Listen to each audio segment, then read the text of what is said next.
Welcome back, friends.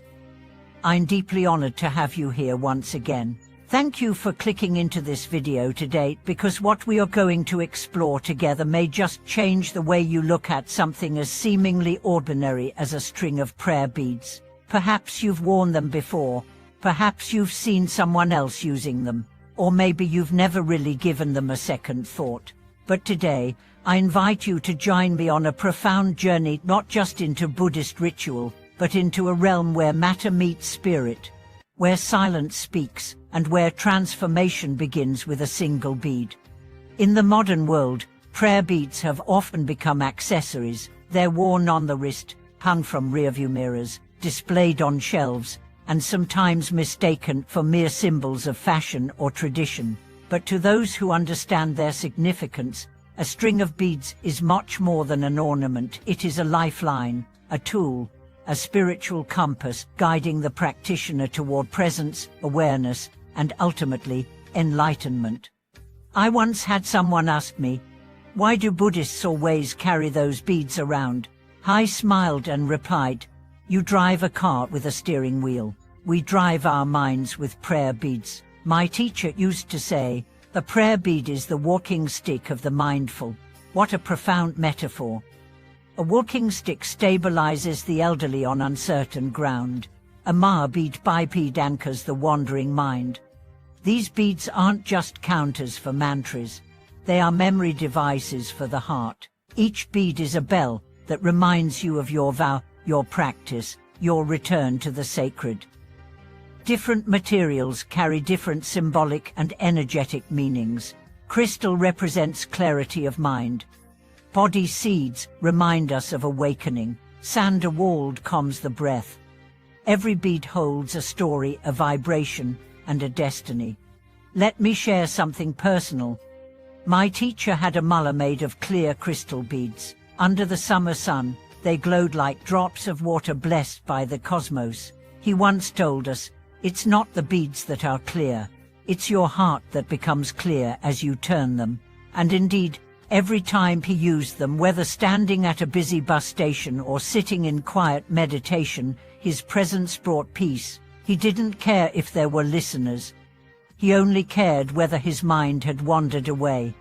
To him, a single bead was a sermon. A mantra repeated with each one was not just a sound, it was a declaration of who he was become, someone fully present, fully open, fully loving. Even amid traffic, crowds or solitude, he was connected to the Buddha, to the world, and to himself. There was a young man I once knew, angry, impatient, misunderstood. He came to our temple seeking peace. Our teacher gave him nothing but a string of beads and said, "When you get angry, don't argue, don't explain. Just turn a bead and chant the Buddha's name until your fire cools." Skeptical, he tried. Slowly, something inside shifted.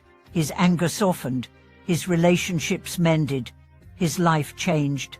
When asked how, he simply said, "I didn't change. The beads reminded me who I am." This is the miracle of mala practice. Outward lies simple, inward lie vast. Each bead holds the potential to turn your distractions into concentration, your confusion into clarity, your suffering into wisdom. In many spiritual traditions, symbols guide us. In Buddhism, the mala is both a symbol and a path. It represents the cycle of samsara, the loop of birth, death, and rebirth. But each time you complete a round, you also complete a journey of transformation. A full cycle of mantra repetition is not just a routine, it is an alchemical process, turning the raw material of pain into the gold of understanding. But there's another layer. These beads are not only for personal practice, they're also silent teachers to others. Our teacher often said, "The mala on your chest is not just for you, it's a signal to others. You wear it not for display, but as a silent vow." I once wore my beads while traveling abroad. A stranger, an elderly man, stopped me and asked if he could touch them. He held them, closed his eyes, and began to cry. "It feels like light," but he whispered. He didn't know the Buddha, but he felt the power of intention, the energy of presence, the light of love. Of course, with such a powerful tool comes responsibility. We must use our beads with reverence. They are not toys. They are not for idle hands or distracted minds. Never play with them while eating.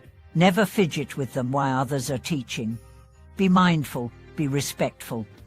When used properly, they become like musical instruments resonating with the melody of your soul. Prayer beads also offer a way to weave spirituality into daily life. Stuck in traffic? Hold your beads. Waiting in line? Turn a bead. Sitting alone at night? Chant softly. The beads are always there to return you to the present moment. They are your anchor, your lifeboat, your sacred thread. A 19-year-old monk once told me, "These beads never left my side for 70 years. I lost friends, I lost memories, but never this mala. It saw me through illness, loneliness, and joy." His beads were worn smooth, darkened by decades of use, but their power hadn't faded. They were more radiant than ever. And what about you? Do you carry a mala but treat it like jewelry? Or have you used it to transform your emotions, redirect your habits, deepen your connection with the sacred? You don't have to become a master. You only need to begin. Begin with one bead, one breath, one mantra. Begin now. Begin with whatever heart you have, wherever you are. In the chaos of modern life, the mala is a refuge. It is the doorway between ordinary and extraordinary, between forgetting and remembering, between noise and silence. Thank you for watching this video. I hope this journey into the meaning of prayer beads has opened something in your heart.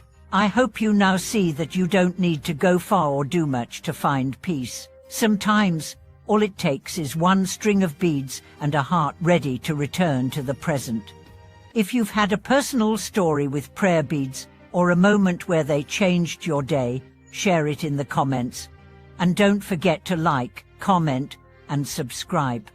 Your support helps us bring more light, more peace, and more wisdom to the world.